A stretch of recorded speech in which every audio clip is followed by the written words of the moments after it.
for the serious gamer.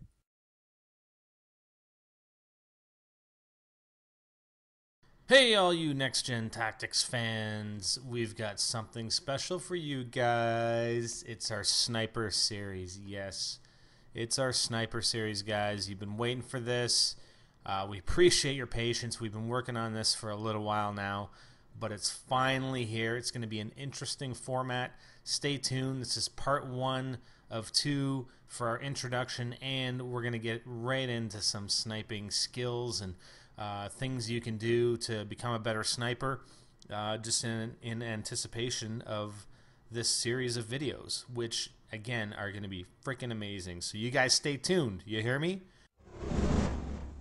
Alright, we want to make an introduction to Ace0241 of our NGT Elite team. This is an elite team that we put together a few months ago for COD4 to develop strategies, clan-based strategies, team-based strategies, essentially six-man search and destroy strategies. And the format of this sniper series is, yeah, you're not going to have to watch me try and snipe, because I think you'd get a kick out of that, but, you know, it wouldn't be as strategic as having a true sniper show you how to snipe. And that is what we're going to do here.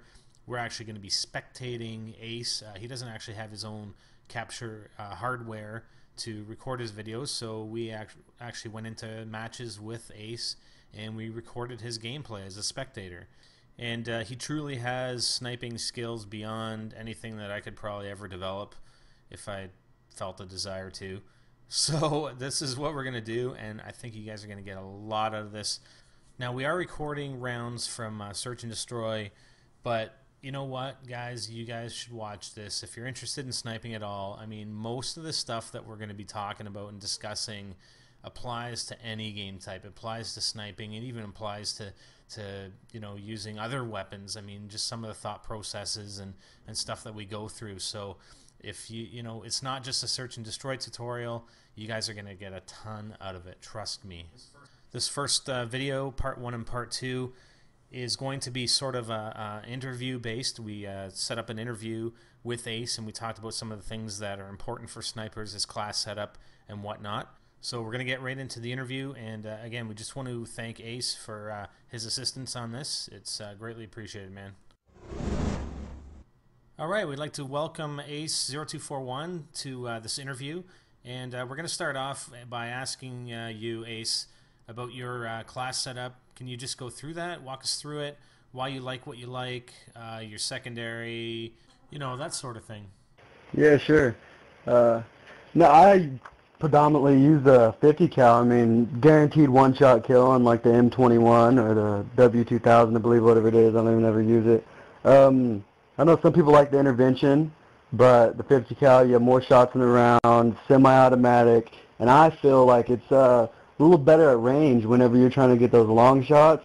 The 50 cal, I think, does better. I mean, the intervention's better with the quick scoping and the no scoping because of the accuracy, but the 50 cal, I feel like it has more weight of a gun whenever you're looking down the scope at range, and I like it. I mean, it's what I use. I put FMJ on it. I don't like hit markers. I yell, I scream, I complain every time I get a hit marker. You guys hear me all the time. Yeah. And also with FMJ, when you spawn snipe, that's how you get your triples. That's how you get your collaterals. That's how you get your triples, and that's how I've got a couple quads. I mean, you need FMJ. You have to use Sleight of Hand Pro to aim down your scope faster. I'm so glad they put that in. I mean, you can zoom in as fast as you could on the Call of Duty 2. I mean, it's great, and stopping power, of course. You know, you need that one-shot kill. Always have claymores. You know, it's your little buddy, your little cream pie, as the masturbator would say it. Pie, oh yeah. I mean, even if it doesn't get your kill, it's always watching your back, and it always tells you that somebody's coming. I mean, it's just great. Even if they have, what is it, Scrambler Pro or whatever, as soon as they walk by it, the claymore still clicks. It doesn't go off for a couple seconds, but it still clicks, and you should be able to hear that click and know he's behind you trying to flank you. Right, so how about the third perk? Steady aim, you know, beautiful. Hold your breath longer. I mean, It makes it even easier to quick scope and no scope. But sometimes you got to use Ninja. I mean, there's a lot of heartbeat sensors, which I hate personally, but there's heartbeat sensors out there, and you have to use Ninja. I mean, you can't just be sitting there. You'll see them. I've died by them before. They just, oh, looking at their little heartbeat sensor, your little blip. They just look your way and see you, or they come to flank you because of your little blip. Like I always put Ninja on probably the first round, and if I don't see any heartbeat sensors, I'll, put steady aim on, or, vice versa. I'll put steady aim on. But if I get killed by a heartbeat sensor, I'll put on Ninja. Right. So how about your secondary?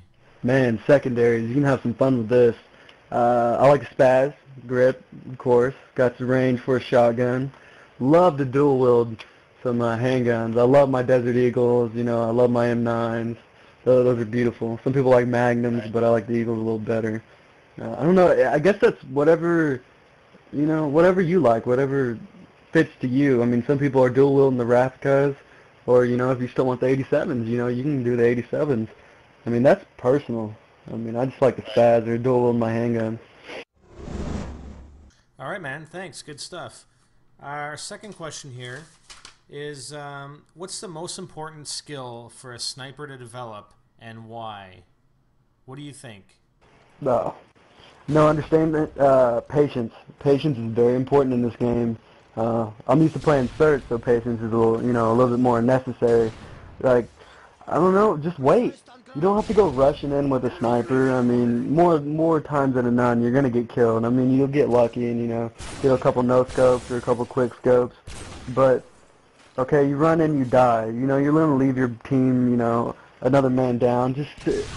Like when you watch my videos later on, I'm sitting there looking at a wide view of area, waiting for movement. I'm being patient. I'm waiting until they come to me, or I see them from a very far distance. I mean, I move. I don't just sit in one spot. I'll move, but you got to be patient. I mean, I've noticed that whenever you move, you get out of your position. You get impatient. That's predominantly when you get killed.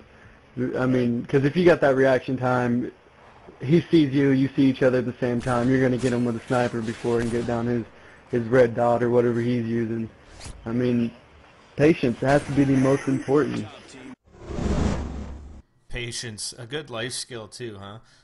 Yeah, very important life skill, huh? So what kinds of other skills do you think are important in developing for becoming a better sniper? Definitely learn to train your eyes. You need to be able to use your peripheral vision. You'll see me, I'll just be standing there for like a good 30 seconds not doing anything. But really, I'm, looking across my whole screen. I'm looking at more than one area, and as soon as I see a movement, something that draws my attention, then I focus on that spot. But until then, I'm looking at a general area for anything. I mean, you can't just focus on one area or one doorway because, you're going to get flanked. I mean, or you're not going to get as many kills as you would if you're, covering a whole area. So how about listening? Oh, listening is very important.